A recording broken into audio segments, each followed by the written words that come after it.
दोस्तों नमस्कार। मैं आपसे हमेशा निवेदन करता हूं कि आप इस चैनल को सपोर्ट करिए, सब्सक्राइब करिए और इन वीडियोस को शेयर करिए। इजराइल और ईरान के बीच में जो युद्ध चल रहा है उसके ऊपर मैंने 4 वीडियो बनाए हैं। और अगर आप उनकी डिटेल देखें तो जो मैंने फोरकास्ट किया था या जो मैंने प्रिडिक्शन किया था वो सारी की सारी बातें सही हो रही। दो इंपॉर्टेंट वीडियोस जिस पे आप लोगों ने काफी समर्थन दिया। पहला ये कि क्या ईरान के न्यूक्लियर एसेट्स या न्यूक्लियर फैसिलिटीज डिस्ट्रॉय हुई होंगी? मेरा ये मानना था नहीं। आज यूएन की जो बॉडी है, इंटरनेशनल एटॉमिक एनर्जी अथॉरिटी जो है, उन्होंने ये कह दिया कि साहब ईरान के जो न्यूक्लियर फैसिलिटीज हैं उन पे कोई प्रभाव नहीं हुआ है, कहीं से भी न्यूक्लियर लीकेज या रेडिएशन लीकेज की कोई जानकारी नहीं आ रही। इसका मतलब ये है कि ईरान की न्यूक्लियर फैसिलिटीज बिल्कुल इंटैक्ट है। और वो क्यों इंटैक्ट है उसका डिटेल्ड टेक्निकल और साइंटिफिक असेसमेंट मेरे वीडियो में है, आप उसको जरूर देखिएगा। इजराइल एक्शन करके मैंने एक प्लेलिस्ट बनाई है, आपको सारा जो ईरान इजराइल के बीच में जो झगड़ा है, आपको सारे मेरे assessment with data with information वहां मिल जाएगी। दूसरा, मैंने ये कहा था कि जो इजराइल ने ईरान पे आक्रमण किया, जब उन्होंने कहा कि हमने 200 हवाई जहाजों से अटैक किया, तब मैंने एक ये वीडियो बनाया था कि इस आक्रमण में कितने देशों ने भाग लिया। और सब चैनल ये कह रहे थे इजराइल ने ठोक दिया, इजराइल ने ये कर दिया। लोगों ने असेसमेंट नहीं किया, साइंटिफिक लॉजिक को नहीं समझा। जिन हथियारों से अटैक किया उनकी कैपेबिलिटी तक लोगों ने स्टडी नहीं करी।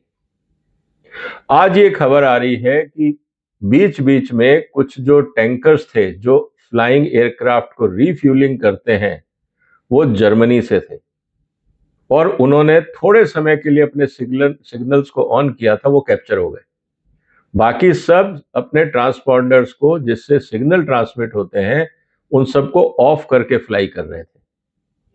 और मैंने ये कहा था कि कम से कम 4 देश इन्वॉल्व हैं, क्योंकि बाकियों ने ट्रांसपॉन्डर ऑफ रखे थे इसलिए आप उनको पकड़ नहीं पाए। जर्मनी के एक प्लेन ने थोड़ी देर के लिए ट्रांसपॉन्डर ऑन किया था और वो डिटेक्ट हो गया। कहने का मतलब ये है कि जो 200 हवाई जहाजों से ईरान पे अटैक हुआ था उसमें कई देश शामिल थे। अकेले इजराइल से 2 से 2,500 किलोमीटर दूर आकर बगैर किसी सपोर्ट के अटैक करके वापस चले जाना लॉजिकल नहीं है। ये दोनों बातें मैंने अपने चैनल पे कही थी, डिटेल एनालिसिस और फैक्ट्स के साथ, आप उसको देख सकते हैं। और ये बात सही थी। आज जिस बात की मैं चर्चा कर रहा हूं आपसे, इसको भी आप ध्यान से देखिएगा। अब अमेरिका का एक नया प्रपोजल ये आया है कि इजराइल और ईरान को बैठकर संधि कर लेनी चाहिए, मीडिएशन करने के लिए अमेरिका तैयार है। आपको कुछ पुरानी बातें मैं याद दिलाता हूं। ट्रंप साहब का यह कहना था, जिस दिन मैं राष्ट्रपति बनूंगा 1 घंटे के अंदर मैं यूक्रेन और रशिया की जो लड़ाई है उसको रोक दूंगा।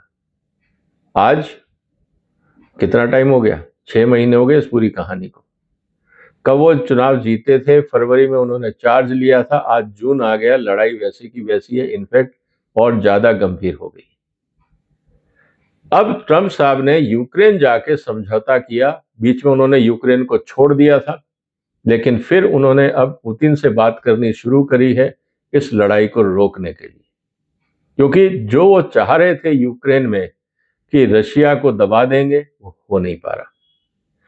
इसीलिए जब अमेरिका के हितों पे संकट आता है तो अमेरिका मीडिएशन की बात करता है। दूसरा उदाहरण ले लीजिए, इंडिया पाकिस्तान के बीच में जो झड़प हुई थी।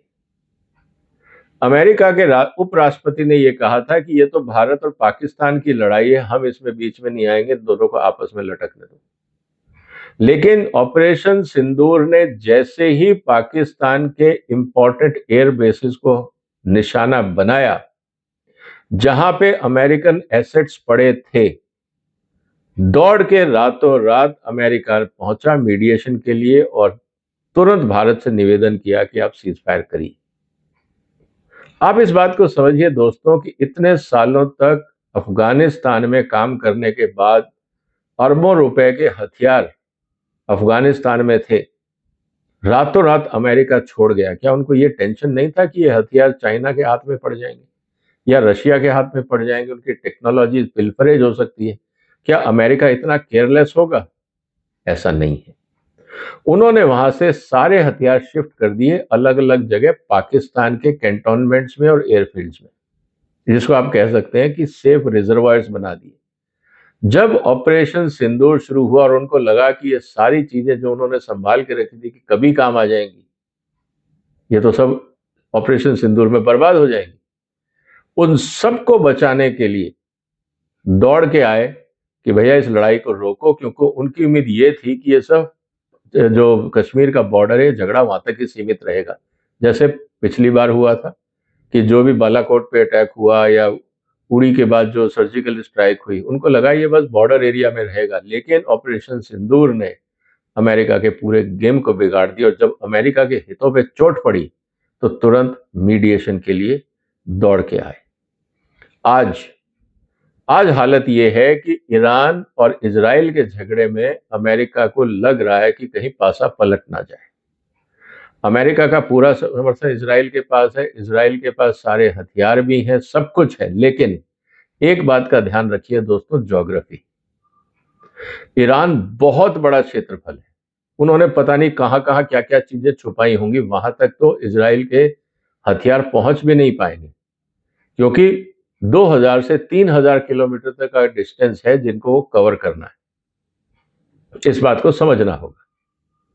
और दूसरी तरफ इजराइल को एक ही टारगेट करना है। 4 जो बड़े शहर हैं इजराइल के, उनको निशाने में रख के 100, 500, 1000, 2000, 5000 जितने भी रॉकेट हैं उनको उसी जीपीएस कोऑर्डिनेट पे गिराते जाना है।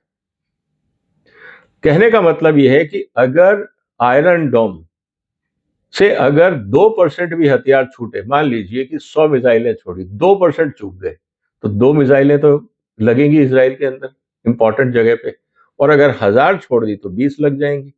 और डिपेंड करता है कि उसमें कौन सा हथियार है और कौन सा बारूद है।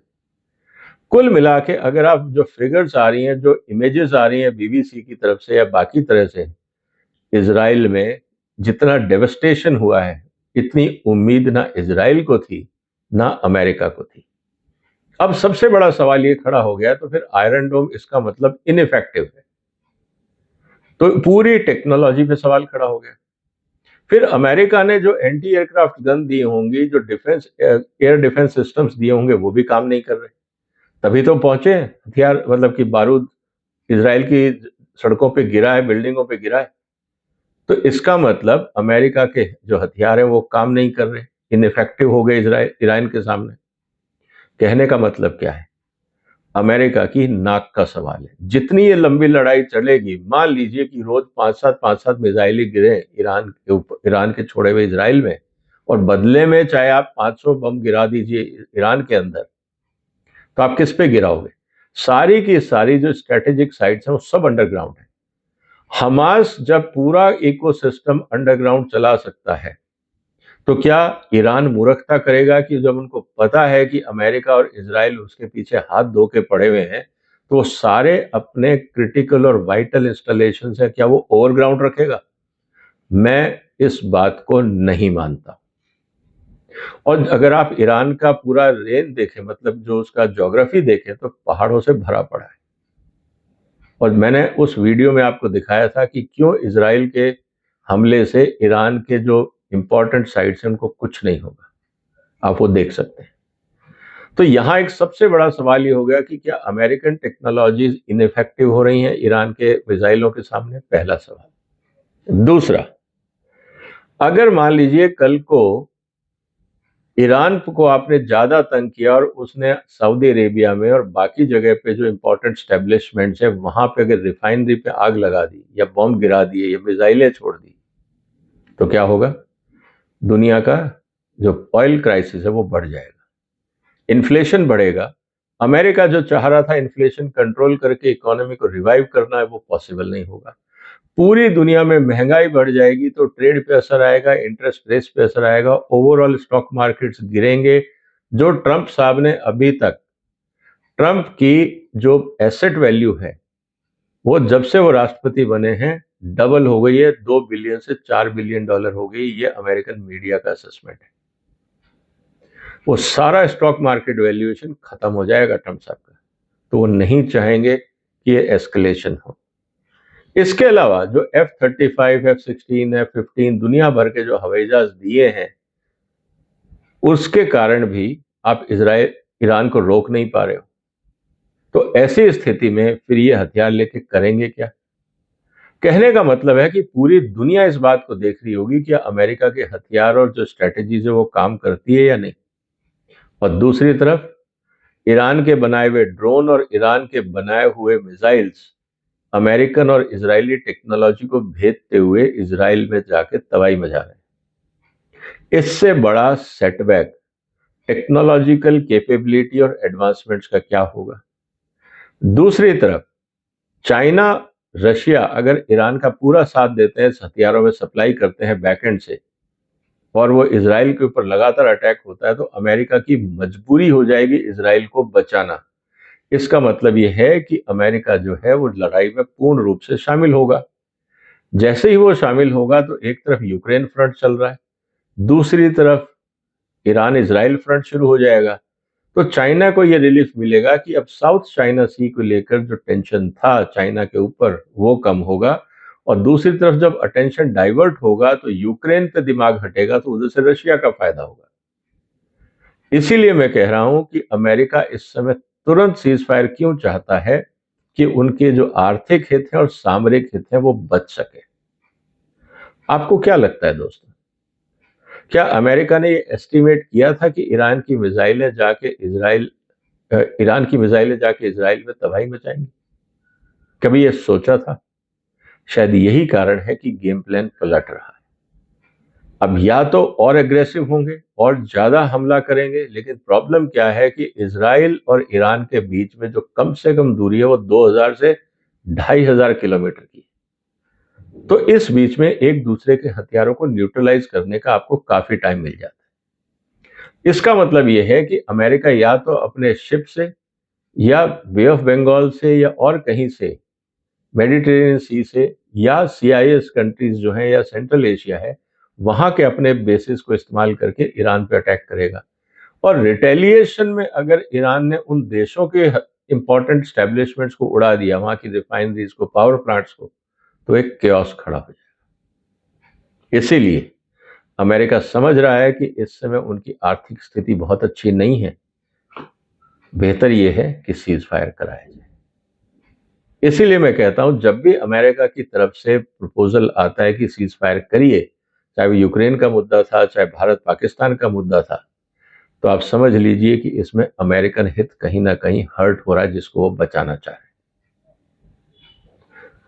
आपके क्या विचार है दोस्तों इस मुद्दे पे? आपको जो भी सही लगता है कमेंट बॉक्स में लिखिए। इस चैनल को सपोर्ट करिए, सब्सक्राइब करिए। फिर मुलाकात होगी एक और महत्वपूर्ण मुद्दे के साथ। तब तक अपना ध्यान रखिएगा। फिलहाल